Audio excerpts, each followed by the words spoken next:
Shalom et bénédiction depuis Israël. Édouard Yosef qui te parle ici, depuis la terre de la Bible, où je vis exactement ici depuis déjà plusieurs années.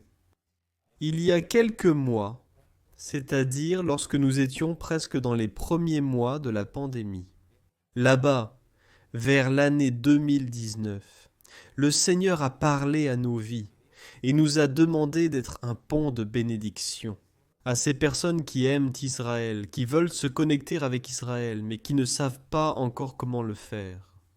Je sais que beaucoup d'entre vous cherchent des informations sur Israël, cherchent à essayer de se connecter avec des gens en Israël.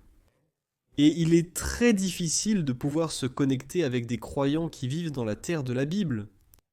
Nous sommes ici depuis l'année 2002, et pendant de nombreuses années, nous avons travaillé dans cette nation, en essayant de bénir la nation. Et jusqu'à aujourd'hui, nous essayons de le faire d'une manière très très spéciale, par différentes étapes, par différentes étapes simples que nous avons mises en œuvre selon des stratégies que Dieu lui-même nous a données. Comme vous l'avez vu dans le titre de cette vidéo, Jésus vient d'entrer, ou plutôt le Messie vient d'entrer à Jérusalem. La réalité est que le Messie est déjà entré à Jérusalem. Mais dans une culture où beaucoup d'entre vous qui se trouvent de l'autre côté du monde ne la comprennent pas tout à fait clairement. C'est-à-dire, lorsqu'il est entré dans la ville de Jérusalem, il est entré dans une langue telle qu'on la parle aujourd'hui. Il a découvert une culture. Comme dans de nombreux cas, on trouve aujourd'hui de nombreux mouvements religieux, comme on en trouve aujourd'hui. C'est-à-dire, le Jérusalem d'aujourd'hui est presque très similaire au Jérusalem d'il y a 2000 ans. Et nous, qu'allons-nous faire aujourd'hui ? C'est pourquoi je vais vous demander, à vous qui êtes de l'autre côté, de me prêter énormément d'attention. Parce que ce que nous allons faire aujourd'hui, c'est remonter 2000 ans en arrière et découvrir la personne du Messie du point de vue historique, archéologique et géographique. C'est-à-dire, nous allons nous retrouver, nous allons essayer de nous transporter exactement dans la ville de Jérusalem et voir la semaine où il est entré à Jérusalem, qui était la semaine de la fête des tabernacles. Il a accompli un miracle ce jour-là, d'une manière très spéciale. Et la réalité, c'est que beaucoup de choses se sont produites lorsqu'elles sont sorties de sa bouche, dans la culture dans laquelle il se trouvait. Mais beaucoup, comme je l'ai dit auparavant, qui sont de l'autre côté du monde, n'arrivent pas à comprendre le contexte général du Messie. Et il y a beaucoup de débats autour de Jésus historique. Nous vous présentons ici une partie qui est la 6e classe sur 8, des cours d'un programme appelé le Jésus historique, qui fait partie de notre académie, en ligne, exclusivement d'ici d'Israël. C'est pourquoi je vous disais depuis le début que Dieu nous a envoyés pour bénir beaucoup d'entre vous qui se trouvent de l'autre côté. À travers différents cours archéologiques, historiques, bibliques, de croyants pour des croyants, afin que vous puissiez comprendre les Écritures dans le contexte dans lequel les événements bibliques ont été écrits. 80% des événements bibliques se sont produits ici, dans les terres de la Bible, à l'endroit où nous respirons et marchons chaque jour. Nous avons eu et nous avons la bénédiction d'être ici.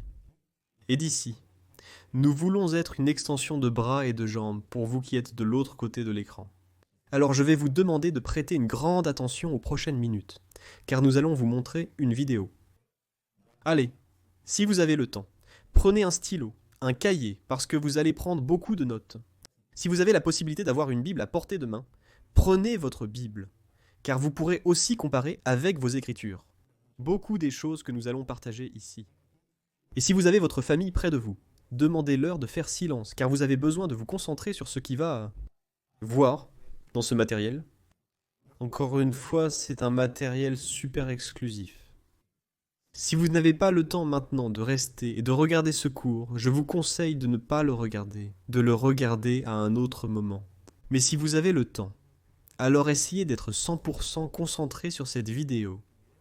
Et ne sautez pas, n'avancez pas, n'essayez pas d'arriver rapidement à la fin, car les idées sont présentées de manière chronologique. Si vous manquez l'idée de la 5e minute, par exemple, vous n'arriverez pas à comprendre ce qui se passe à la 40e minute. Alors essayez d'être vraiment, vraiment, vraiment attentif du début à la fin. Et une fois que la vidéo sera terminée, nous nous retrouverons ici, car j'ai quelque chose d'important à vous partager. Alors ne sautez pas tout de suite à la fin, mais faites attention au cours et soyez à nouveau attentif à ce que Dieu va vous dire dans votre vie. Sans aucun doute, vous allez découvrir ici quelque chose de nouveau que vous n'avez jamais vu, avec les yeux avec lesquels vous regardez jusqu'à présent.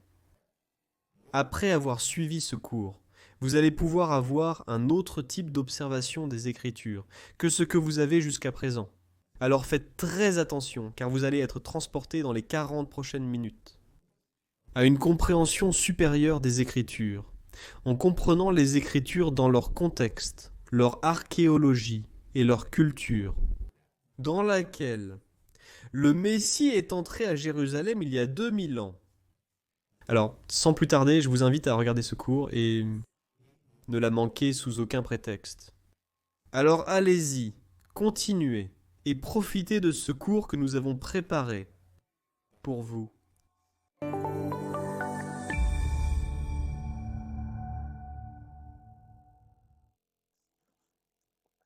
Eh bien, vous vous souvenez que parmi tous les sujets que nous avons là, il y a comme une grille de sujets, non? Que vous avez dans ce cours sur Jésus historique. Il y en a quelques-uns. Eh bien, en réalité, je pense qu'ils sont tous vraiment, vraiment, vraiment intéressants. Mais celui d'aujourd'hui, spécifiquement, est l'un de ceux qui, à mon avis, est vraiment clé pour pouvoir comprendre le processus du Messie. Comment eux, à cette époque, le peuple qu'il a affronté, les gens du Second Temple, c'est-à-dire les différentes tendances qu'il a affrontées en tant que personne sur Terre, comment a-t-il dû, d'une certaine manière, prouver que toutes les prophéties s'accomplissaient en lui, ou du moins, une partie des prophéties? Qu'a-t-il voulu? Qu'elles soient démontrées, publiquement, qu'elles se manifestent en lui, afin qu'il puisse finalement le reconnaître comme le Messie, c'est-à-dire comme Jésus le Messianique. Dans le cours d'aujourd'hui, précisément, c'est très intéressant, parce qu'en réalité, le sujet de Jésus historique est presque absent, c'est-à-dire qu'il y a très peu de choses que nous pouvons dire sur Jésus historique. Parce qu'il n'y a pas de débat dans ce cours spécifique, c'est-à-dire qu'il n'y a pas de débat pour l'actualiser et dire non, cela n'a pas été fait. Ce dont nous allons parler aujourd'hui dans l'histoire, ou cela n'a pas existé dans l'histoire. Pourquoi ? Parce que l'histoire n'a pas pu retenir le débat qui existait à l'époque du Second Temple en ce qui concerne la personne du Messie. C'est-à-dire, du point de vue des miracles, historiquement, il n'y a aucun moyen de démontrer qu'il y en a eu ou qu'il n'y en a pas eu. Parce que justement, ce sont des miracles. Alors, ce que l'on peut voir d'un point de vue historique, c'est l'endroit où ce miracle s'est produit, c'est-à-dire la zone, le secteur. Et alors, on cherche des témoignages des personnes qui ont vécu à cette époque. S'il reste quelque chose de greffé ou incrusté dans un type de roche, dans une maison où il se trouvait, par exemple, le miracle du paralytique, celui dans la ville de Capharnaüm, où s'est-il produit? Dans quelle maison cela a-t-il eu lieu? Alors le point, le débat sur le miracle en lui-même. Historiquement, on ne peut pas le prouver, mais on peut prouver où cela s'est produit. Et c'est là que commence la recherche, pour savoir si cela s'est vraiment produit, si cela ne s'est vraiment pas produit. C'est-à-dire, c'est là que tous les responsables de l'histoire se lancent dans la recherche. D'essayer d'une certaine manière de prouver la véracité du miracle, et d'une autre manière d'essayer de discréditer la véracité du miracle. Mais oui, ce qui est intéressant ici, c'est que beaucoup de ceux qui lisent les Écritures, qui lisent la Bible, n'ont pas réussi à saisir complètement. Quels étaient les miracles intentionnels que Jésus a accomplis pour qu'on le reconnaisse comme le Messie, et lesquels étaient simplement par compassion, qu'il les a simplement faits parce qu'il voulait les faire. Vous devez savoir, si vous ne le saviez pas, qu'à l'époque du Second Temple, à un moment donné, je vous ai parlé du fait que c'était une période où beaucoup se présentaient eux-mêmes comme Messie, s'autoproclamaient être Messie. C'était une époque très normale, où tout le monde attendait l'ère messianique. Rappelez-vous que pour le peuple juif, on parle beaucoup de l'ère messianique. Et pas tellement d'une personne qui accomplit comme le Messie. C'est-à-dire, on sait que c'est une personne, que c'est celui qui accomplit le rôle du Messie. Mais tout doit arriver, ou tout doit se produire, à une époque spécifique, ce qu'on appelait à l'époque du Second Temple, l'ère messianique. Pourquoi ? Parce que toutes les conditions, exactement, étaient réunies pour que le Messie vienne pour la première fois sur Terre. Maintenant, la question était, parmi tous ceux qui, à cette époque, s'étaient autoproclamés Messie, parce qu'il y en a eu bien plus d'un. Dans le cas du Nouveau Testament, vous allez trouver par exemple Simon, l'un d'entre eux qui s'est autoproclamé Messie. Dans tous les livres rabbiniques, il y a plein de noms. Il y a une liste incroyable de personnes qui se sont autoproclamées Messie. Maintenant, la question pour les dirigeants de l'époque était: comment pouvaient-ils identifier qui remplissait vraiment les critères du Messie ? Alors, dans le cours d'aujourd'hui, nous allons réussir à découvrir ou à comprendre un peu plus en profondeur comment ce peuple de l'époque, la génération comme Jésus l'a appelée de cette époque-là, comment ils ont eu le défi d'essayer d'interpréter si vraiment il était le Messie, Jésus. Aujourd'hui, nous allons voir qu'il a essayé de le faire de la meilleure façon possible, de manière magistrale, comme il a pu. Mais malheureusement, il y en a beaucoup qui ne l'ont pas accepté à son époque. Nous savons qu'il y a eu des gens qui l'ont accepté, mais nous savons aussi que la grande majorité dans l'environnement où il se trouvait ne l'ont pas accepté. Et cela était dû à différentes raisons. Il y avait différentes remises en question, ou différentes louises que le judaïsme rabbinique de l'époque avait imposées au peuple pour mettre le Messie dans une sorte de menu. Alors ils prenaient une sorte de petite feuille qu'ils avaient écrite, où ils déterminaient. S'il accomplit ceci, c'est le Messie. S'il accomplit cela, c'est le Messie. S'il accomplit ceci. Alors c'était une liste de choses. Il cochait comme j'ai vu, accompli, accompli, accompli ou non. Accompli ou non, trop, ou ça ne me convainc pas. Donc tout allait dépendre de ce que le leadership de cette époque disait. Si le leadership de cette époque levait le doigt, c'est-à-dire levait le pouce pour dire positif, alors on avançait. Si le leadership de cette époque baissait le doigt vers le bas, alors nous avons eu la conséquence de ce qui s'est passé sur la croix. Alors, évidemment, tout était planifié et orchestré par Dieu, que cela devait être ainsi. La faute n'était pas celle des dirigeants de dire que Jésus devait aller à la croix, mais c'était un plan divin de Dieu qu'il avait déjà prévu depuis ce temps-là. Mais oui, ce que nous allons comprendre, c'est comment. Il a été terriblement difficile pour ces gens de l'époque de déterminer s'il était vraiment le Messie ou non.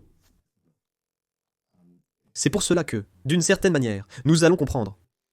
Comment se fait-il qu'aujourd'hui, même de nos jours, il y ait autant de confusion concernant le sujet de si le Messie va revenir? Comment cela va-t-il se passer? Que va-t-il arriver? Que va-t-il se produire? Alors, jusqu'à aujourd'hui, le peuple juif continue d'avoir une liste, et cette liste continue d'avoir des exigences.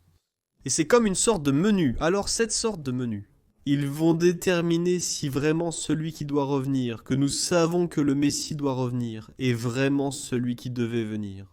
C'est-à-dire celui qui est venu il y a 2000 ans, ou en réalité, est-ce qu'un autre vient? Rappelez-vous que dans le Nouveau Testament, une question similaire a été posée. Nous allons maintenant voir comment cela s'est passé. Mais il est important de comprendre que pour le peuple juif, l'Ancien Testament est inséparable. Eux, quoi qu'il arrive, devaient se baser sur l'Ancien Testament. Et l'un des prophètes qui a parlé de l'ère messianique était Isaïe. C'est-à-dire, ils ne pouvaient pas ignorer Isaïe. C'était ce prophète qui leur avait parlé de ce qui allait arriver à l'ère messianique. Si le Messie, quel que soit son nom, parce qu'il savait même que le nom ne serait révélé qu'au chapitre 53, où ensuite il commencera à leur donner différents événements qui vont arriver avec le Messie. Et il commence aussi à leur donner une liste de noms sur comment il sera. Jusqu'à aujourd'hui, nous savons qu'ici au rabbinat, au sein des différentes branches du judaïsme, ils essaient de prouver qu'Isaïe 53, lorsqu'il parle du serviteur souffrant, ne parle pas du Messie, comme il l'appelle le Messie chrétien, alors qu'en réalité Jésus, et il est important de le souligner, il n'était pas chrétien, il était juif, chrétien. Ce terme vient plus tard, il n'apparaît pas exactement avec la naissance de Jésus, mais ce terme est utilisé bien plus tard. Mais dans le livre d'Isaïe, qui était le prophète qui parlait de tout ce qui allait se passer à l'ère messianique, il donnait certains critères que le judaïsme rabbinique a utilisés pour établir sa liste des choses que le Messie devait accomplir. Et l'un d'eux, par exemple, ou plusieurs d'entre eux, était-il inclus dans les miracles? C'est pour cela que justement, lorsque nous parlons de Jésus historique, le Jésus historique devient finalement le Jésus messianique. Parce qu'il remplit certaines conditions que, selon le prophète Isaïe, étaient exigées, où il avait été révélé que le Messie devait accomplir, et Jésus les a accomplis en eux. À l'époque du Second Temple, ce type d'exigence se réalise concrètement dans la personne de Jésus. Par exemple, allons à Isaïe, chapitre 35. Il est dit alors, les yeux. Verset 5, je suis. Il est dit. Alors les yeux des aveugles seront ouverts, et les oreilles des sourds s'ouvriront. Alors le boiteux sautera comme un cerf, et la langue du muet chantera, car des eaux jailliront dans le désert, et des torrents dans la solitude. Et dans Isaïe 26, verset 19, il est dit, tes morts vivront, leurs cadavres ressusciteront. Réveillez-vous et chantez, habitants de la poussière, car ta rosée est une rosée de lumière, et la terre rendra ses morts. Voici une liste des choses que, à l'ère messianique, le Messie devait accomplir. Et qu'est-ce qu'il devait accomplir? Des miracles. Donc il y avait des miracles, qui étaient des miracles quotidiens, que même on étudiait à l'école du rabbinat. C'est-à-dire, on apprenait par exemple à faire des délivrances de démons. On apprenait à lutter contre certains esprits qui prenaient de possession d'une personne, la possédaient, et ils dialoguaient d'une certaine manière avec cette personne. Avez-vous entendu parler aujourd'hui de la Kabbale juive? Il y a, parmi toutes les tendances, l'une d'entre elles qui est très forte aujourd'hui. En fait, il y a beaucoup de croyants, malheureusement, qui suivent les juifs qui pratiquent de la Kabbale et s'y impliquent. Sur YouTube, donc, ils ont des milliers d'abonnés sur leurs pages, leurs réseaux sociaux, des milliers d'abonnés, où ils donnent certaines stratégies spirituelles qui sont les kabbalistes. Et donc c'est comme tout, très mystique. Pourquoi cela arrive-t-il? Parce qu'à l'époque du Second Temple, cela arrivait aussi. C'est-à-dire, toute personne qui étudiait pour finalement devenir un chef de la loi devait remplir certaines exigences. Et parmi ces exigences, il fallait être capable de chasser les démons, de pouvoir retirer les mauvaises choses spirituelles qui se trouvaient dans certaines maisons, des esprits maléfiques et des choses comme ça. À cette époque, il y avait beaucoup de possessions dans le monde spirituel, n'est-ce pas? Donc ils étaient formés à cet aspect, mais il y avait certains miracles qui étaient purement et exclusivement réservés au Messie. C'est-à-dire qu'aucun être humain sur la face de la terre ne pouvait les accomplir, seul le Messie le pouvait. Et parmi eux, ici Isaïe nous dit que dans l'ère messianique, Isaïe dit « Les yeux des aveugles seront ouverts ».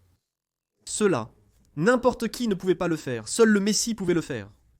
Il nous dit que les oreilles des sourds s'ouvriront, le boiteux sautera, la langue du muet chantera. Et il nous dit aussi que les morts ressusciteront. Alors, ce sont des miracles qui étaient donnés purement et exclusivement au Messie. Personne d'autre ne pouvait les faire. Pourquoi personne ne pouvait les faire? Parce qu'ils n'en avaient pas la capacité. Alors, dans le cours d'aujourd'hui, Aujourd'hui, nous allons passer en revue 4 miracles que seul le Messie a pu accomplir. Et nous allons voir, dans la réaction historique de l'époque, ce qui s'est passé avec le peuple. Parce qu'il détermine, dans la plupart des cas, que Jésus n'était pas vraiment le Messie pour accomplir ces 4 miracles. Alors que, en réalité, il les a accomplis. Par exemple, l'un des miracles que seul le Messie pouvait accomplir était le miracle de la lèpre. Libérer une personne de la lèpre. Savez-vous qu'à l'époque du Second Temple, et il est très courant de lire dans les Écritures, dans le Nouveau Testament, qu'il y avait des personnes atteintes de la lèpre, c'est-à-dire qu'il y avait des lépreux. Et dans l'Ancien Testament aussi, on va trouver le sujet qu'il y avait des gens lépreux. Mais si vous faites attention et que vous suivez les personnes qui ont eu la lèpre dans l'Ancien Testament, vous n'allez pas en trouver beaucoup. Mais bon, nous verrons cela plus tard. Le deuxième miracle était le miracle de la cécité, c'est-à-dire rendre la vue aux aveugles. Le troisième miracle était le miracle du mutisme, c'est-à-dire la langue du muet chantera. Et le quatrième miracle était le miracle de la résurrection, c'est-à-dire les cadavres ressusciteront. Alors, cela devait arriver à l'ère messianique, et seul le Messie pouvait l'accomplir.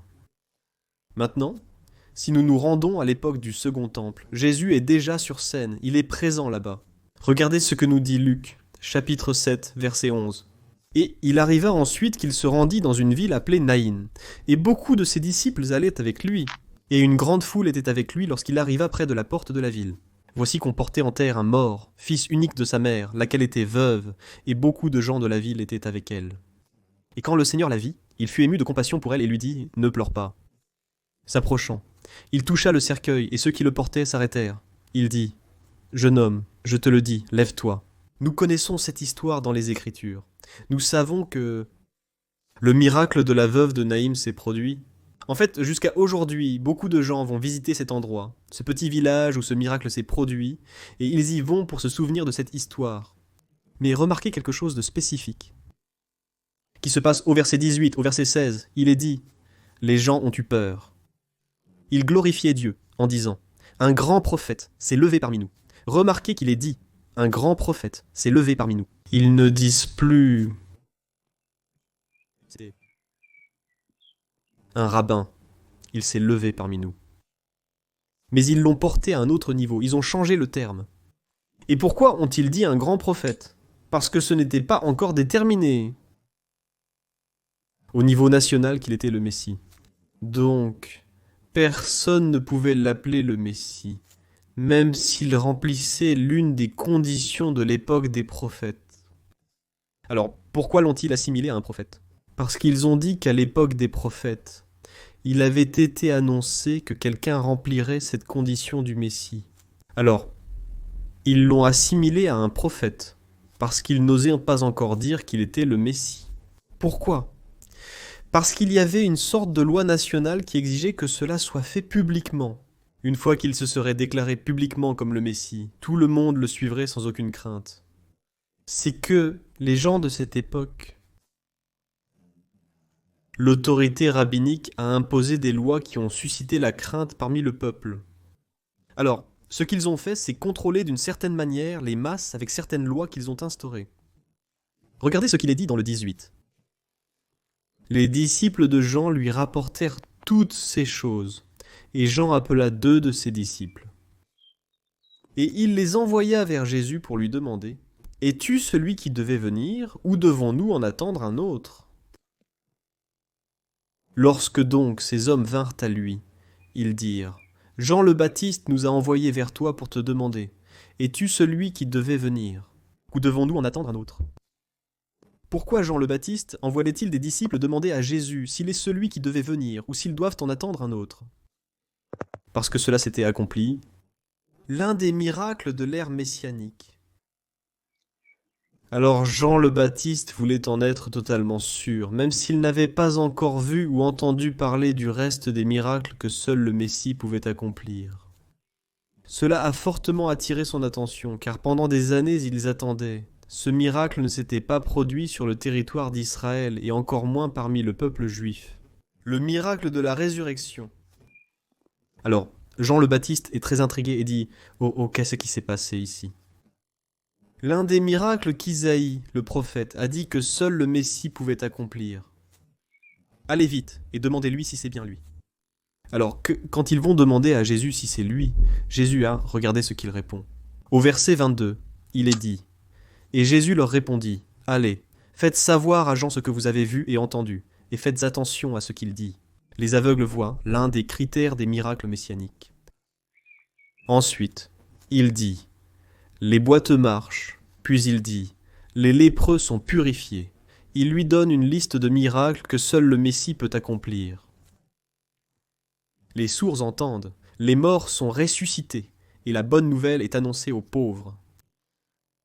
Très souvent, lorsque l'on lit les Écritures, on les lit parfois d'une traite, sans comprendre le contexte et la culture dans lesquels les événements se sont produits. Alors, ce que vous allez apprendre dans ce cours ou ce que vous apprenez aujourd'hui est vraiment très important, n'est-ce pas ? Parce que cela va vous amener à un niveau de compréhension beaucoup plus profond. Et mon conseil, c'est d'essayer de partager cette connaissance avec d'autres personnes. Parce que beaucoup de gens aujourd'hui, comme ils considèrent la personne de Jésus, peut-être un peu à la légère, parce qu'ils n'arrivent pas vraiment à comprendre tout ce qui s'est accompli à cette époque. S'ils ne comprennent pas le contexte, alors il est vraiment intéressant de comprendre le contexte de comment les choses collées se sont passées, et quand elles se sont passées. Alors, nous allons étudier un peu ce qu'était le miracle de la lèpre. Pourquoi la lèpre est-elle devenue l'un des miracles que les chefs de la loi de l'époque considéraient ? C'était l'une des conditions que seul le Messie pouvait accomplir. À cette époque, il existait ce qu'on appelait l'étape de l'investigation. Aujourd'hui encore, s'ils veulent vérifier si quelqu'un est vraiment le Messie, ils continuent à mener l'enquête par étapes. Mais nous allons l'examiner. Comment cela s'est-il passé dans les Écritures, dans le Talmud de Babylone, au Sanhédrin 98b ? Il parle d'un rabbin avec un disciple. Ce rabbin s'assoit avec son disciple et son disciple lui pose des questions. Et il lui dit « Comment se fait-il que nous puissions découvrir ? Ou comment pouvons-nous savoir qui sera le Messie ?» Et le rabbin lui répond et lui dit « Quand tu te rendras compte qu'il est assis à la périphérie de la ville, avec les lépreux, en soignant leurs bandages. » Alors il dit « C'est le Messie. Quand tu verras quelqu'un guérir des lépreux en enlevant leurs bandages, c'est le Messie. » Et c'est ce que dit le Talmud, et ils l'ont dans le rabbinat. Donc, dans la loi rabbinique, il avait déjà été déterminé que si quelqu'un purifiait une personne atteinte de la lèpre, alors il était déjà considéré comme le Messie. Dans le livre d'Isaïe, chapitre 53, il est dit qu'il a porté les plaies. Il parle du sujet de la lèpre, que toute la maladie de la chair a été portée par lui, que représentait la lèpre dans l'Antiquité. Elle représentait l'impureté dans la vie, c'est-à-dire, c'était cela. Représentait-elle concrètement le péché ? D'une certaine manière, cela consumait la personne. Elle était morte, mais elle continuait à vivre. C'est pourquoi la lèpre était quelque chose que était impur pour tout le peuple. C'est-à-dire, il fallait directement sortir la personne de l'endroit. Dans le livre du Lévitique, chapitre 13 et chapitre 14, vous avez 2 chapitres qui vont être spécifiquement, comme on dit, exclusivement. Ils parlent uniquement des lois concernant le lépreux, où il est expliqué aux prêtres comment ils devaient agir lorsqu'ils rencontraient une personne atteinte de la lèpre. Par exemple, dans Lévitique, chapitre 2, il est dit « Lorsque l'homme aura sur la peau de son corps une enflure, une éruption ou une tache blanche, et qu'il y aura sur la peau de son corps comme une plaie de lèpre, il sera amené à Aaron, le prêtre, ou à l'un de ses fils parmi les prêtres, et le prêtre examinera la plaie sur la peau du corps. Si le poil de la plaie est devenu blanc, et si la plaie paraît plus profonde que la peau de la chair, c'est une plaie de lèpre, et le prêtre l'examinera et le déclarera impur. » Donc, pour le déclarer impur, il y avait d'abord un processus en 4 étapes. Ces 4 étapes constituaient un processus de découverte. Il s'agissait de déterminer si la maladie que cette personne avait contractée était réellement la lèpre. Si la personne avait réellement eu la lèpre, alors le prêtre disait « D'accord, il a la lèpre. Que devait-il faire ? Devait-il l'expulser ? Il était déclaré impur et il devait l'expulser. Il devait le faire sortir du camp et le laisser dehors pendant 7 jours. Ensuite, il devait le ramener pour faire une deuxième enquête et commencer un travail de nettoyage et de purification. Ensuite, il était de nouveau expulsé, encore une fois, pour quelques jours de plus. Puis il était ramené, puis expulsé à nouveau, puis ramené ainsi jusqu'à 4 fois, dans le cas où la personne était complètement guérie. Alors, le prêtre devait faire 4 types d'expiation, 4 types d'offrandes, afin de pouvoir purifier complètement le corps de l'impur, et ainsi le réintégrer de nouveau dans le campement, pour qu'il puisse continuer avec le peuple. Maintenant, ce type de miracle, ou miracle, ou expérience, ou pratique que le sacerdoce devait accomplir, regardez bien. Ils disent que le sacerdoce avait toutes les instructions détaillées sur ce qu'il fallait faire dans le cas où un lépreux serait guéri. Il n'a jamais eu l'occasion de mettre en pratique ces instructions. Il n'existe aucun registre de quelqu'un ayant été guéri de la lèpre. Dans la loi de Moïse, ce que nous avons, c'est la sœur de Moïse, Myriam, mais elle a été guérie directement par Dieu. Vous vous souvenez qu'elle a été frappée de la lèpre parce qu'elle avait parlé avec Aaron et que le Seigneur s'est fâché, lui disant d'être expulsée du camp. Alors, le Seigneur lui-même, Dieu lui-même l'a guérie. Il n'y a eu personne d'autre pour la guérir, mais c'est le Seigneur lui-même qui l'a guérie. Et nous avons un autre cas dans l'Ancien Testament avec Naaman. Mais Naaman était syrien. Il n'appartenait donc pas au peuple juif. Par conséquent, Naaman n'avait pas à se présenter devant le sacerdoce, c'est-à-dire que le sacerdoce n'avait pas à l'examiner. S'il devait vraiment continuer avec le peuple, ou s'il ne devait tout simplement pas continuer avec le peuple. Parce qu'il ne faisait pas partie du peuple, il était une personne d'une autre nation. C'est-à-dire que nous n'avons eu dans l'histoire de l'Ancien Testament aucun cas. Il n'existe aucun cas où un lépreux ait été guéri et qu'il ait été examiné et vérifié par le sacerdoce. C'est-à-dire, il n'y a pas d'autres archives en dehors des 2 seules que nous avons ici. Et nous avons déjà dit que l'un ne venait pas du peuple, et le second a été directement protégé par Dieu. Par conséquent, le judaïsme rabbinique a déterminé que seul le Messie peut purifier un lépreux, personne d'autre. C'est-à-dire, Dieu l'a fait. Donc le seul qui a l'autorité pour le faire, c'est le Messie, parce qu'il vient de la part de Dieu. C'est-à-dire, le Messie est Dieu. Donc le seul qui peut le guérir, c'est Dieu. Mais pour cela, il y avait un processus. Il suivait le processus de Lévitique 13 et 14, qui étaient les lois concernant le lépreux. Nous allons dans le Nouveau Testament. Dans le Nouveau Testament, nous allons rencontrer Jésus. Et il est dit dans Luc 5, 12, « Il arriva, comme il était dans une des villes, qu'un homme couvert de lèpre se présenta. » C'est très intéressant ce que Luc prend soin d'écrire ici. Luc, vraiment, nous a laissé beaucoup de détails dans son écriture. Il dit « couvert de lèpre ». Pourquoi dit-il couvert de lèpre ? Parce qu'il avait traversé les 4 phases de l'investigation. C'est-à-dire, il était complètement atteint, et sa lèpre avait été confirmée. Autrement dit, c'est bien une personne qui a la lèpre. Vous allez vous en rendre compte lorsque vous lirez Lévitique 13, comment le prêtre détermine si une personne a la lèpre, ou si elle est couverte de lèpre ou non. Parce qu'il y avait d'autres maladies très similaires. En fait, Lévitique 13 dit qu'il y a des maladies, mais elles ne sont pas toutes considérées comme la lèpre, donc il y en a une en particulier. Que si tout cela est respecté, c'est-à-dire si tout ce processus est suivi, alors c'est bien la lèpre. Oui, c'est la lèpre. Et ici, Luc nous dit qu'il en était rempli. De lèpre, c'est-à-dire, selon le sacerdoce, il était rempli de lèpre. Celui-ci vint à Jésus, se prosterna le visage contre terre et le supplia en disant « Seigneur, si tu veux, tu peux me purifier. » Nous savons que Jésus a dit « Oui, je le veux. » Alors il posa les mains sur le lépreux, et aussitôt l'homme fut guéri.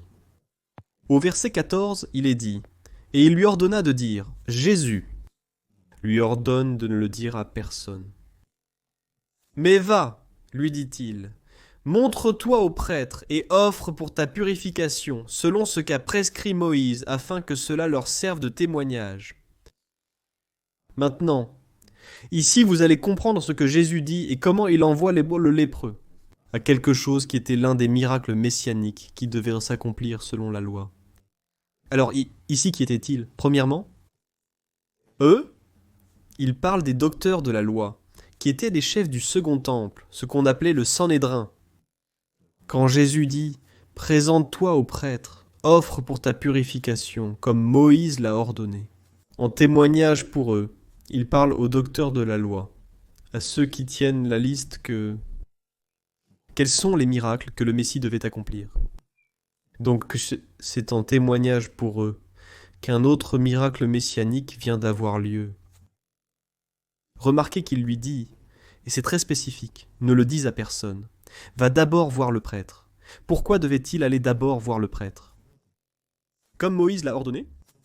Et ici, ça devient intéressant, parce que Jésus ordonne d'accomplir selon la loi. C'est-à-dire, Jésus n'annule pas la loi. Comme il y a beaucoup de gens qui disent que non, Jésus a brisé la loi. Jésus n'a pas brisé la loi. Il faut bien comprendre quand on dit que Jésus a brisé la loi, parce que ce n'était pas une seule loi. Il y avait beaucoup de lois à cette époque.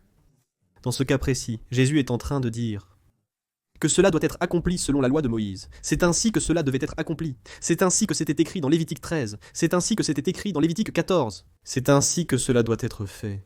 Il ne l'annule pas. Il dit selon la loi de Moïse. Vous devez vous présenter au prêtre, et le prêtre doit offrir des sacrifices, des holocaustes pour la purification, et pour déterminer que la personne a vraiment été guérie. Alors, ici, nous sommes confrontés à un défi que le leadership, les docteurs de la loi à cette époque, ont dû affronter. Jésus les a maintenant mis dans une situation difficile, parce qu'à cette époque, un miracle messianique était en train de se produire, c'est-à-dire en dehors de tous les miracles qu'ils voyaient.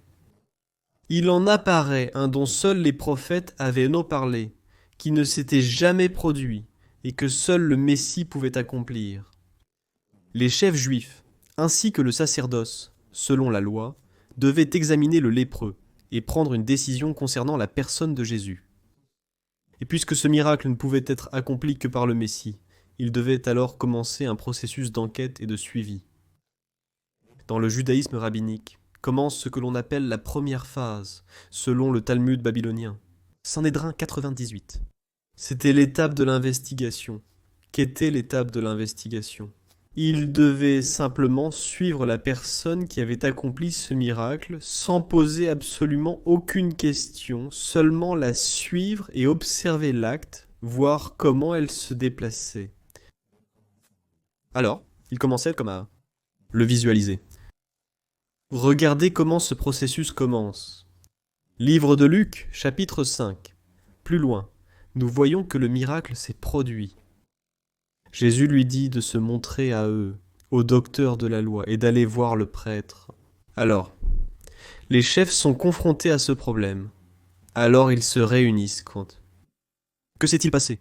Un miracle messianique s'est-il accompli? Nous devons passer à notre étape selon notre étape.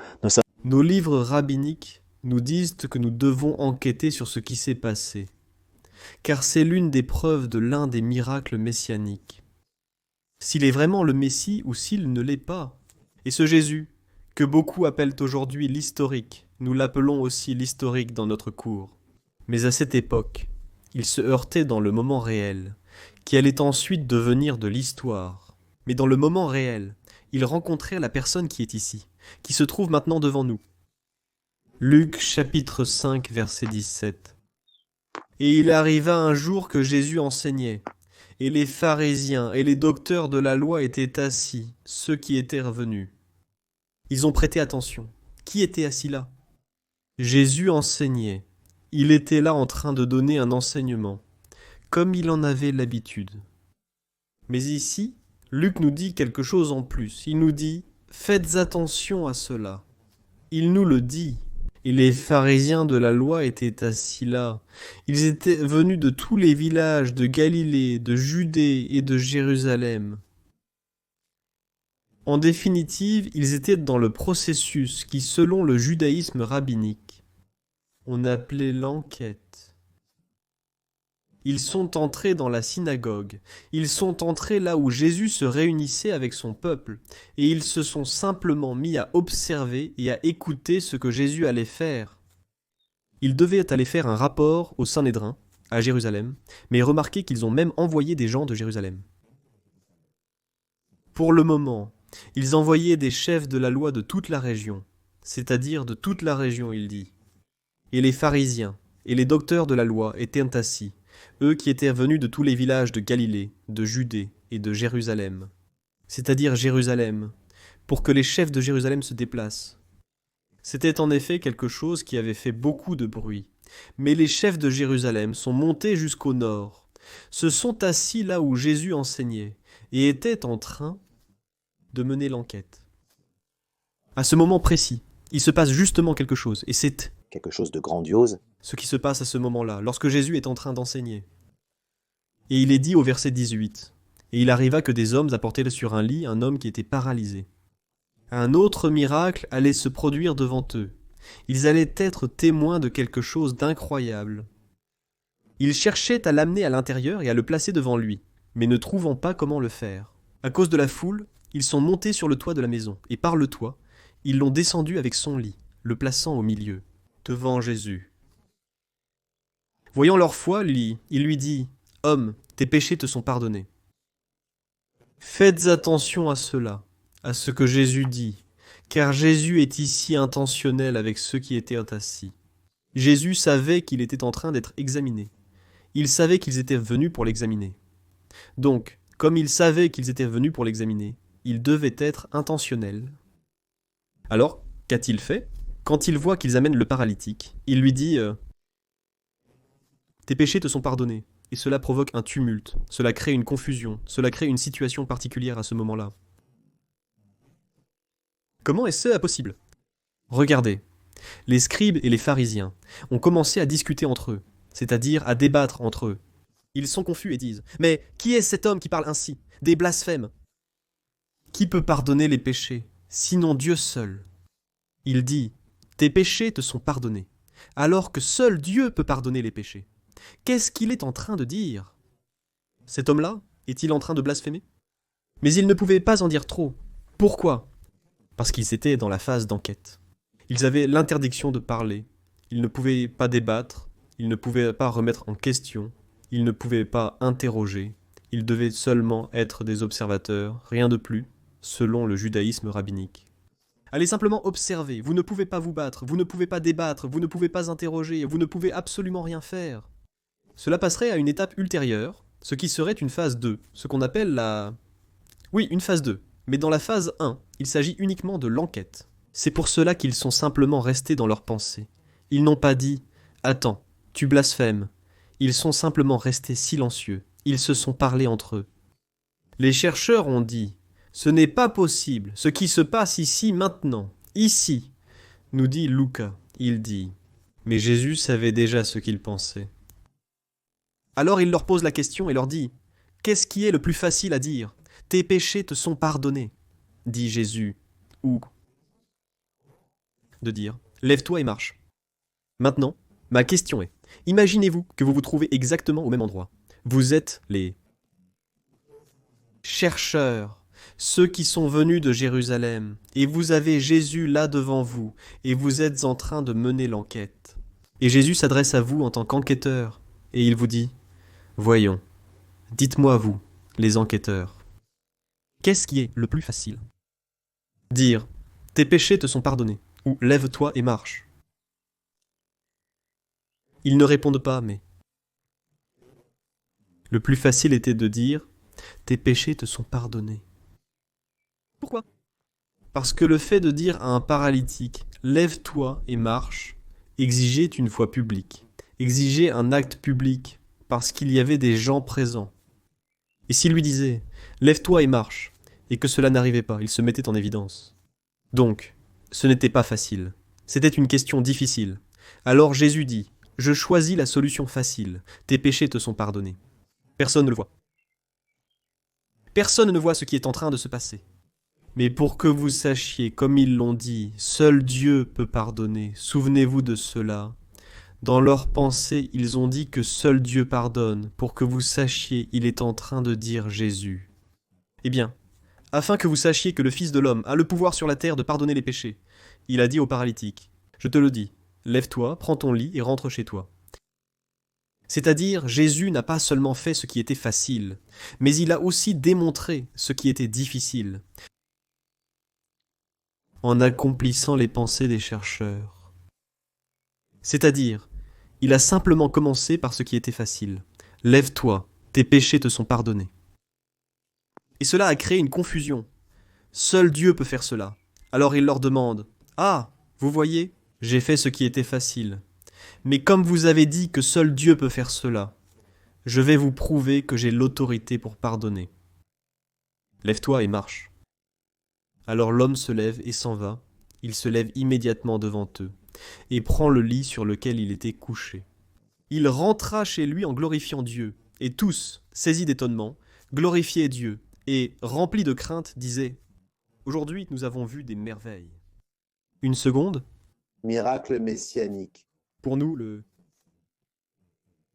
miracle qui s'était accompli à cette époque s'était produit devant les chercheurs, devant ceux qui menèrent l'enquête. Un autre miracle qui devait se produire et que seul le Messie pouvait accomplir, c'était le miracle de la cécité.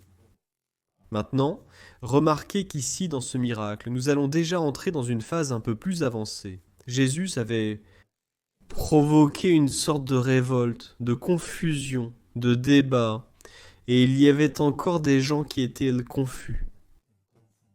C'est-à-dire des dirigeants qui voulaient vraiment faire ce qu'ils avaient interprété, qui devaient reconnaître le Messie et reconnaître l'ère messianique. Mais, d'un autre côté, ils subissaient la pression du leadership, des lois, des docteurs de la loi, ceux qui les avaient été guidés pendant cette période. Vous vous souvenez des 400 ans de silence de Malachie à Matthieu? Dieu n'avait pas parlé à son peuple. Alors ces dirigeants avaient commencé à diriger leur peuple. Et, pendant cette période, ils avaient exercé beaucoup d'autorité sur le peuple. Et en exerçant beaucoup d'autorité, alors ils avaient leur sorte de livre de bis qu'ils devaient faire de bi, bi, bi, bi, bi. Si tout cela se réalise vraiment, alors nous, la direction, allons déterminer si oui ou non. Peu importait ce qui était écrit, ce qui comptait, c'était ce que la direction de cette époque disait.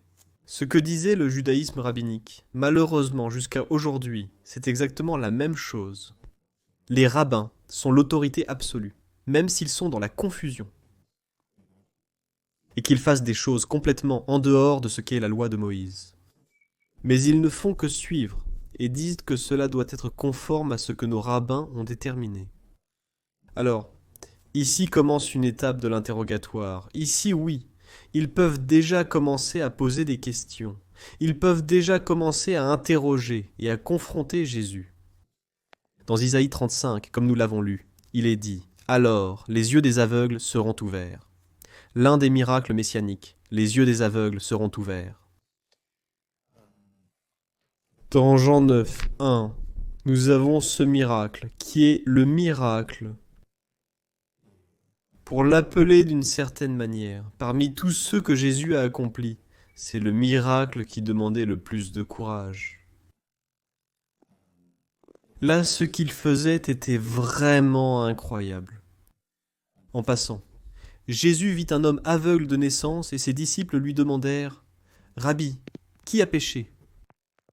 Lui ou ses parents, pour qu'il soit né aveugle ?» Maintenant, remarquez que cette question est un peu étrange. Je ne sais pas si vous arrivez à interpréter, je ne sais pas si vous vous êtes déjà arrêté sur cette question. La question est, qui a péché? Lui ou ses parents, pour qu'il soit né aveugle? Alors, qu'est-ce qui est étrange dans cette question? Qu'y a-t-il d'étrange dans cette question? Vous allez peut-être demander, comment les disciples peuvent-ils poser cette question? Qui a péché, lui ou ses parents, pour qu'il soit né aveugle? C'est-à-dire, si une personne naît aveugle, à quel moment a-t-elle péché? C'est-à-dire, combien a-t-il péché? Qu'est-ce que les disciples demandaient ici? Les disciples ont dit, est-ce lui qui a péché pour qu'il soit né aveugle? Alors, pour qu'il ait péché, pour qu'il soit né aveugle, quand son péché aurait-il dû se produire? Le péché a-t-il dû se produire pendant la période de la grossesse? Vous voyez ce que je veux dire? C'est la question que posent les disciples. Autrement dit, pour qu'il soit né aveugle, dans le processus des 9 mois, cette personne a dû pécher. Si elle a péché pendant ces 9 mois, alors elle est née aveugle. Maintenant, la question que posent les disciples est, a-t-il donc péché pendant le temps qu'il était dans le ventre de sa mère pour qu'il soit né aveugle? Ou bien, est-ce que ce sont les parents qui ont péché? Vous me suivez? C'est vraiment intéressant de s'arrêter là-dessus parfois, parce que parfois on lit ça très rapidement, et on n'y prête pas trop attention. Mais ici, il y a une influence du leadership rabbinique de l'époque du Second Temple. Pourquoi? Parce que, selon le judaïsme rabbinique, une malformation congénitale était due à un péché spécifique, c'est-à-dire soit commis par les parents, soit par l'individu lui-même. C'est ce qu'enseignait le judaïsme rabbinique de cette époque. L'interprétation rabbinique détermine qu'il y avait quelque chose qu'on appelait Yetzer Hara en hébreu, ce qui signifie la mauvaise inclination, et Yetzer Hatov, qui est la bonne inclination. Ces deux inclinations, dans le judaïsme rabbinique. On interprète que cela se trouve déjà dans le ventre, au moment où le fœtus est là, c'est-à-dire au moment d'entrer. La vie chez l'être humain, déjà dans le ventre de la mère, quand l'humain commence à se former. Mais ils interprètent qu'il y a déjà la conscience de la bonne inclination et de la mauvaise inclination. Chez le petit bébé qui se trouve déjà là, dans le ventre de sa mère. Alors, pendant les 9 mois de la gestation, il y a une sorte de lutte selon le rabbinat. Il dit, entre deux inclinations, il y a la bonne inclination du bébé et la mauvaise inclination du bébé. Par exemple, ils disaient qu'ils se sont rendus compte que parfois la mère, pendant la période de grossesse de 9 mois, sent comme des petits coups de pied, et la mère est toute contente. Il y a un petit coup de pied du bébé. Alors ils arrivent à sentir que le bébé est vivant, qu'il bouge. Il a bougé, mais il me donne un petit coup de pied. Dans le judaïsme rabbinique, cela représente la rébellion de l'enfant, c'est-à-dire l'enfant, le bébé ou le petit qui était là à l'intérieur. Il a eu une mauvaise inclination, alors il a frappé sa mère. Depuis l'intérieur, en frappant sa mère depuis l'intérieur. Alors elle pêche par conséquence, donc cela va lui apporter un péché visible. Dans ce cas, quand il naît, alors il naît déjà aveugle. Dans le cas de celui-ci, l'aveugle de naissance. C'est pour cela que les disciples demandent à Jésus, sous l'influence rabbinique de cette époque, de l'époque du Second Temple. Ils lui demandent, qui a péché? Lui ou ses parents? Vous vous souvenez, quelle a été la réponse de Jésus? Jésus, il donne une réponse, et Jésus dit, ce n'est pas lui qui a péché, ni ses parents. Mais c'est afin que les œuvres de Dieu se manifestent en lui. Maintenant, comme je l'ai dit, c'est l'un des miracles incroyablement courageux de Jésus. Pas seulement, pas pour ce qu'il allait faire, mais pour l'endroit où il allait le faire et le moment où il allait le faire. Ce miracle, il allait le faire. Pendant les jours de Soukhot, c'était l'une des fêtes juives les plus importantes pour le peuple hébreu. C'était la fête des tabernacles. C'était la fête où l'on déterminait la bénédiction pour l'année suivante. C'est-à-dire tous les juifs de différentes parties du monde, des villes, des villages, où qu'ils se trouvent. Ils devaient monter à Jérusalem. Jésus se trouvait à Jérusalem. C'est-à-dire que tout le peuple était à Jérusalem. Tous les chefs, tous les rabbins amenaient leurs disciples. Tous étaient à Jérusalem. C'est-à-dire, s'il y avait un moment pour que Jésus soit courageux sur la face de la terre, c'était ce moment-là. C'était le moment de confronter tous les chefs de l'époque. C'est-à-dire, c'est le moment qui a été préparé. Alors, il ne fait pas seulement cela. Regardez, il va à un niveau beaucoup plus profond. Alors, il ne fait pas seulement le miracle pendant les jours de la fête des tabernacles, quand tous les Juifs, toute la direction étaient à Jérusalem, mais il le fait aussi un jour de sabbat, l'un des jours saints pour le peuple juif, l'un des jours où ils avaient décidé qu'ils ne pouvaient rien faire. Et celui qui transgressait le jour du sabbat transgressait la loi. Rappelez-vous que dans le miracle précédent, Jésus n'a pas transgressé la loi. Rappelez-vous qu'il a dit « Allez selon ce qui est écrit dans le livre du Lévitique et présentez-vous au prêtre. » Donc il démontre qu'il est un observateur de la loi. Et il devait être de la même manière, il devait continuer de la même manière, en étant un observateur de la loi. Mais en même temps, il devait démontrer que l'interprétation des dirigeants de l'époque concernant la loi s'était égarée. Alors, il va accomplir un miracle un jour de sabbat, un jour où il n'était pas d'usage de faire quelque tâche que ce soit. En plus de cela, il dit à l'aveugle qu'il aille se laver. Dans le bassin de Siloé. Nous allons maintenant lire le verset, mais le bassin de Siloé pour cette fête, c'était l'endroit le plus important. C'est comme dire monte au temple et frappez à la porte du prêtre et dites-lui de sortir et de vous regarder. C'est-à-dire, ce que Jésus avait fait était super important. En lui disant d'aller à la piscine de Siloé, il disait là-bas, il y a tout le monde. Qui était là-bas? Les prêtres étaient à la même piscine, et ils y allaient 7 fois pendant 7 jours, c'est-à-dire tous les jours. Le prêtre sortait du temple de Jérusalem pour descendre à la piscine de Siloé. Et non seulement le prêtre, mais aussi les Lévites l'accompagnaient. Tout le peuple était avec lui, et tous les chefs qui étaient venus étaient avec lui, parce que c'était l'occasion qu'ils avaient de voir les prêtres, et ils avaient l'occasion d'écouter les Lévites. C'est-à-dire tout le monde, religieux, de docteurs de la loi, tous étaient au bassin. C'est-à-dire Jésus, ce qu'il faisait ici, c'était clair qu'il allait sortir complètement de l'ordinaire. Si les disciples étaient là et n'avaient pas de courage, ce jour-là, ils ont dû le trouver là où ils n'en avaient pas, parce qu'ils étaient avec quelqu'un qui était totalement hors de l'endroit, à cette époque-là, parce qu'il allait affronter ce que personne n'avait jamais affronté auparavant, le plus difficile. Mais il allait accomplir l'un des miracles messianiques, selon le livre d'Isaïe, et l'un de ceux qui n'avaient pas de précédent. Regardez dans Jean, chapitre 9, verset 6. Alors, après avoir dit cela, il cracha par terre, fit de la boue avec sa salive et appliqua cette boue sur les yeux de l'aveugle. Et il lui dit « Va te laver dans la piscine de Siloé. Je vous ai déjà expliqué ce qui se passait à la piscine de Siloé à ce moment-là. » Alors il est dit que l'aveugle y alla, se lava et revint en voyant clair. Alors les voisins et ceux qui l'avaient vu auparavant comme étant aveugle disaient « N'est-ce pas celui qui était assis et mendiait ?»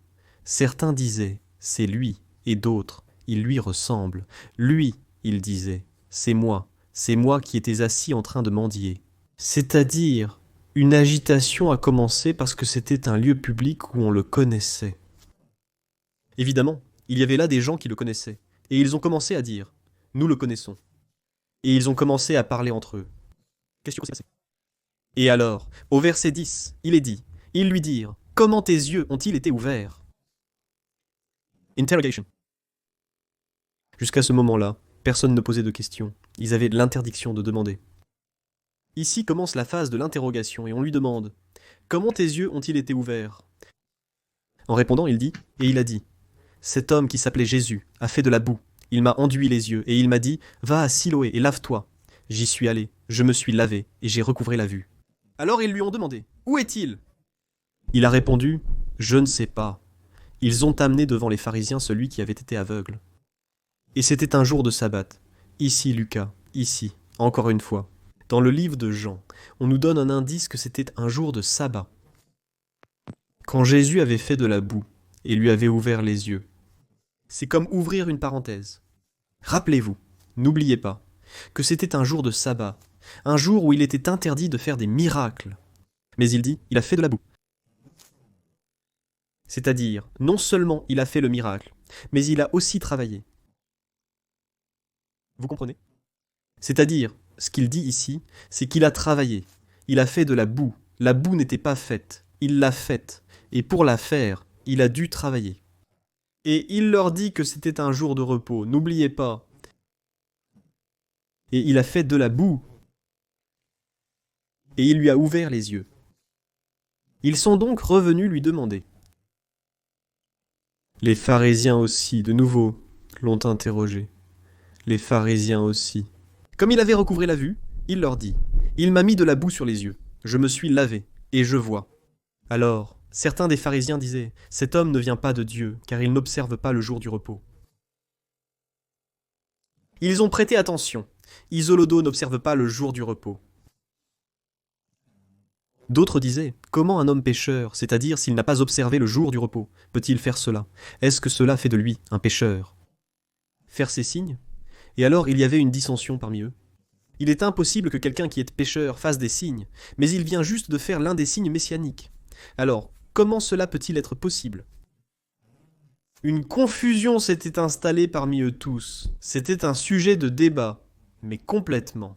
Ils devaient donc convoquer d'urgence, même si c'était le Sanhédrin, le jour du sabbat, le Sanhédrin à ce moment-là. Quelque chose vient de se passer ici à Jérusalem, un jour de sabbat. L'un des miracles que nous attendions depuis des années pour que cela arrive, c'est-à-dire, que se passe-t-il ici? Alors il y avait de la confusion, une certaine confusion, parce qu'ils avaient le cahier, du menu, comme les rabbins l'avaient, disait-il. Nous exigeons de vous que vous nous donniez une réponse.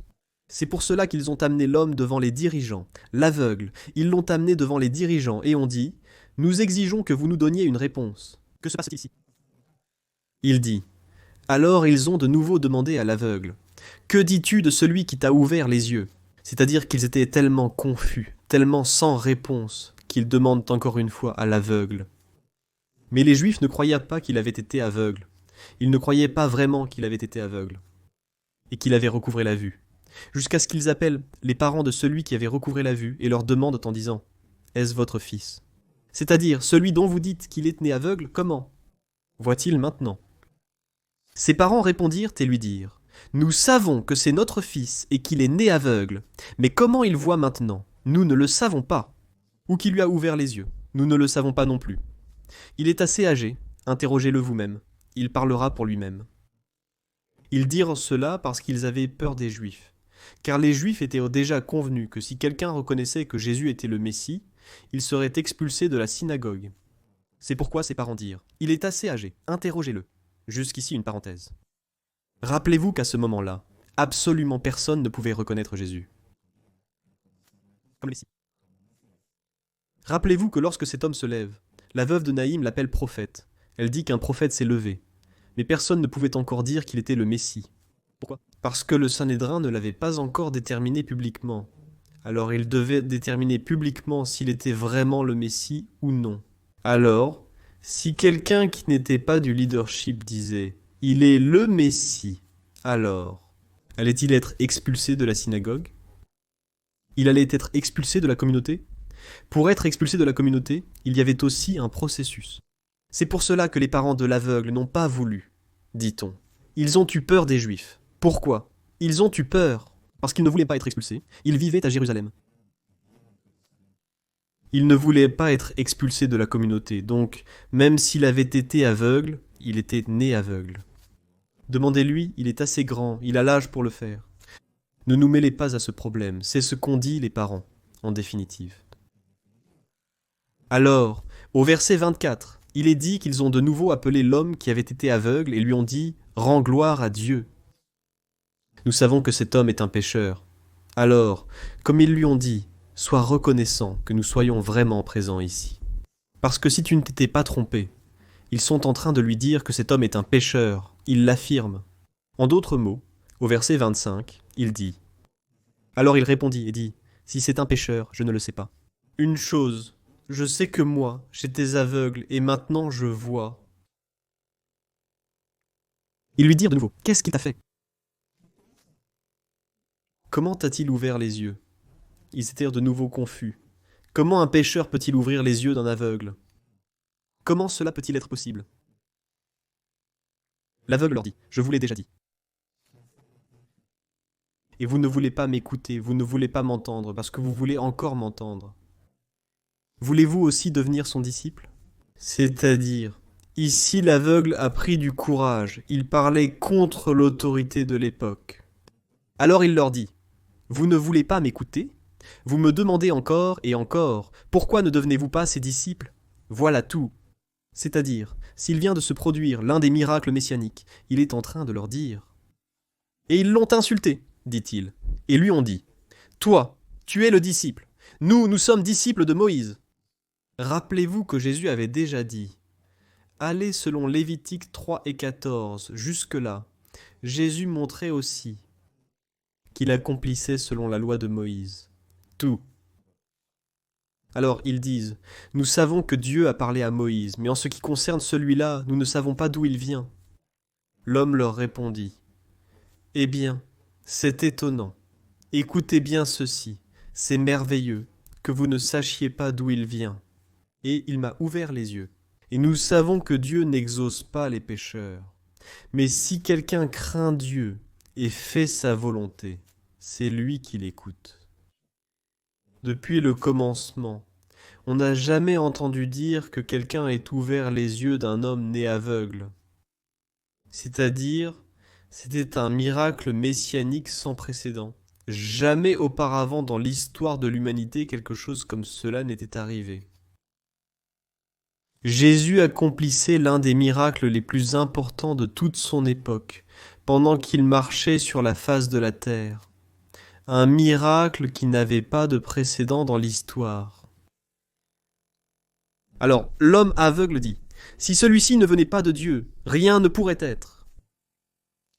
34 répondirent et lui dirent, tu es né entièrement dans le péché, et tu nous enseignes à nous. Et ils l'ont expulsé. En définitive, ils étaient tellement fermés par 400 ans de peur de l'autorité religieuse.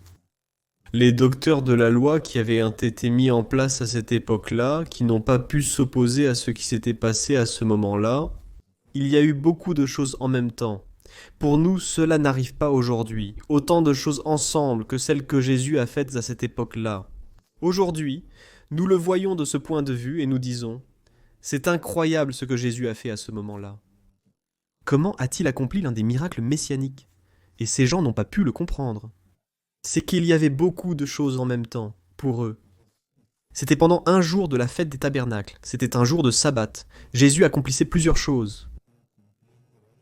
Qu'ils avaient dit, comme sinon, ce n'est pas possible, cela ne peut pas arriver, ce n'est pas possible, ce n'est pas possible, ce n'est pas possible. Il y avait les prêtres se sont tus, ils n'ont pas parlé. Les Lévites se sont tus, ils n'ont pas parlé. C'était simplement le peuple contre les dirigeants. Où était le sacerdoce? Pourquoi ne disait-il rien? Où étaient les Lévites? Pourquoi personne ne disait rien? Alors, c'était le peuple qui exigeait une réponse, et les dirigeants s'étaient aussi cachés, ils ne savaient pas quoi dire. Et qu'ont-ils fait? Ils sont allés attaquer l'aveugle. Et l'aveugle y va, et j'imagine, avec l'autorité absolument que Dieu lui avait donnée. Après ce miracle incroyable, il leur dit, « Il n'y a jamais eu un miracle comme celui-ci auparavant. Qu'est-ce qui vous arrive? Vous êtes les aveugles. » Alors Jésus utilise cela pour leur dire que c'est eux les aveugles. Plus loin, si vous continuez à lire le livre de Jean, Jésus continue de parler de cela. Maintenant, à cette époque-là, pour pouvoir arriver au point final du 34, qui était la conclusion, et ils l'ont expulsé. Il existait 3 processus que le judaïsme rabbinique, les dirigeants, les docteurs de la loi, devaient suivre. L'un d'eux était la réprimande. Cela durait 7 jours.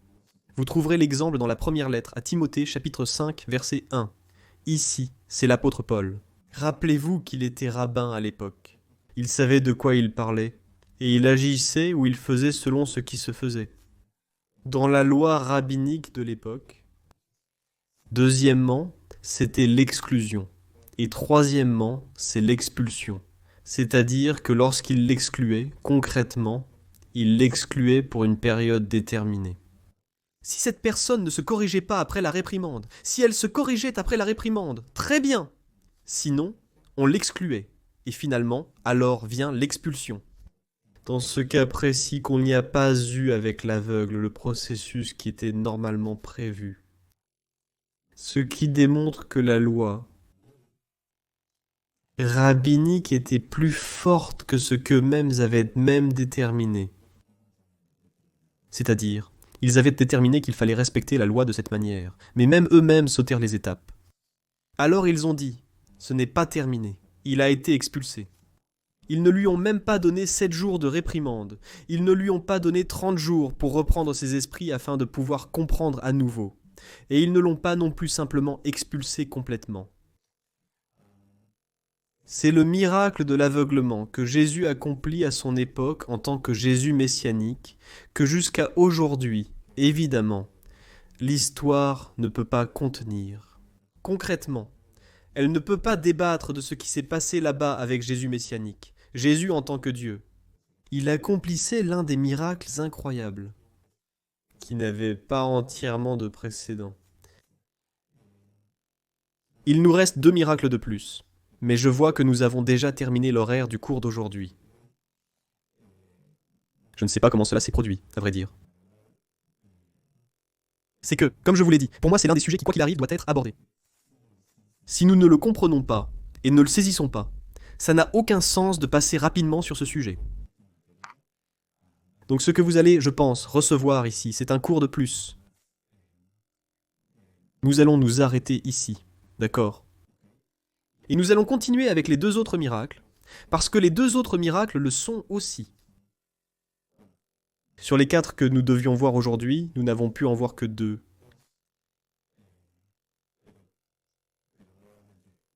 Je ne veux pas faire les 2 autres rapidement, simplement pour respecter le programme d'aujourd'hui, parce que je pense que les 2 autres sont aussi incroyables. Comme ce que nous venons de voir, parce qu'ils vont nous donner une compréhension beaucoup plus profonde. Donc, nous allons plutôt nous arrêter ici.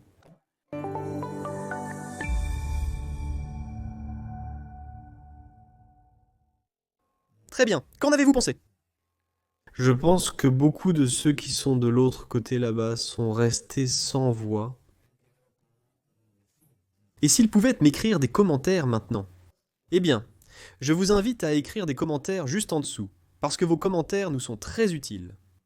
Jusqu'à présent, tous les commentaires que nous avons reçus viennent de pasteurs et de responsables qui suivent nos cours en ligne. C'est ce que je voulais vous dire. Nous avons des cours en ligne, qui sont des ressources exclusives.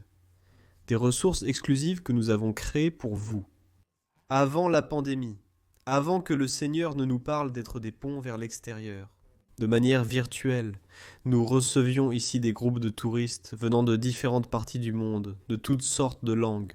Ils arrivaient ici, et nous, avec la Bible ouverte, marchions avec eux à travers l'endroit où les faits se sont produits. Nous ouvrions la Bible et racontions. Ici, telle chose s'est produite, et nous transportions à nouveau tous ceux qui étaient là vers ce qui s'est passé, et vers l'événement tel qu'il s'est déroulé, en essayant d'être imagés. Parce qu'ici c'est comme ça, le peuple est comme ça, il est très imagé. Alors nous essayons d'être très imagés pour pouvoir l'expliquer. Mais quand la pandémie est arrivée, nous nous sommes retrouvés limités. Beaucoup de personnes ne peuvent pas sortir de chez elles, et beaucoup ont été très durement touchés économiquement. Et le Seigneur nous a bénis pour que nous puissions bénir, et nous voulons vous aider. Le Seigneur nous l'a dit. Je veux que ce que je vous ai donné pendant toutes ces années où vous avez été là sur terre, à accumuler des connaissances, à apprendre, à avancer, avec les Écritures ouvertes.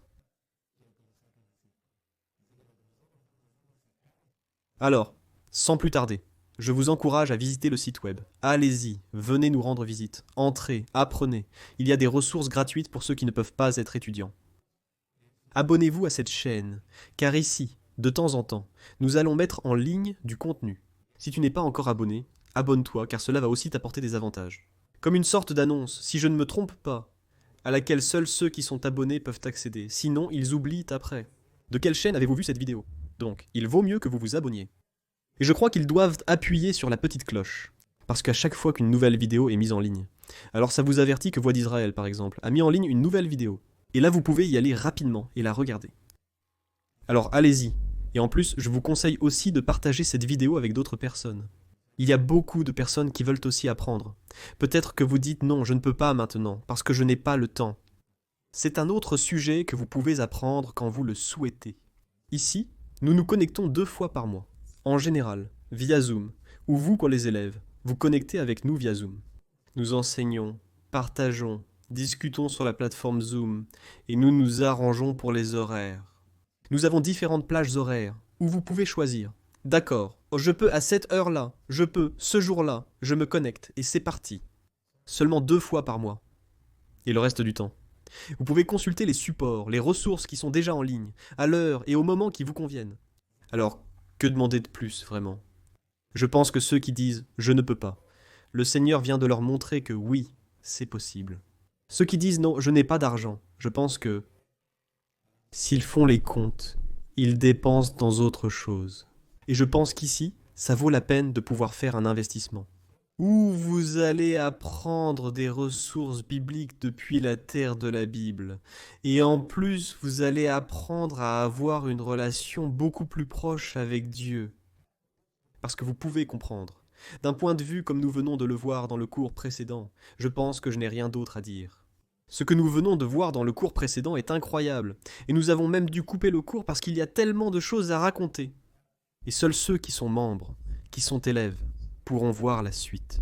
Donc, ce serait dommage que vous ne décidiez pas aujourd'hui, et que vous manquiez la suite du cours que vous venez de voir. Ça en vaut vraiment la peine, ça en vaut la peine, et je ne veux pas vous prendre beaucoup de temps. Alors, allez-y vite, visitez le site web, êtes-vous encore à temps de vous inscrire? Dans les prochains jours, nous allons commencer le prochain cours. Le cours qui continue en direct sur la plateforme Zoom pour les élèves actifs. Alors, si vous le pouvez, visitez dès maintenant, inscrivez-vous et vous recevrez un lien où vous pourrez vous connecter. On se voit en classe, on se voit au cours. Ceux qui sont élèves et ceux qui ne le sont pas, réfléchissez, priez, cherchez le Seigneur et que le Seigneur vous donne la tranquillité et la paix pour que vous puissiez faire partie de ces cours. Et qui sait, peut-être qu'un jour nous nous retrouverons tous ici physiquement, parcourant ensemble la terre de la Bible. Bénédiction depuis Israël.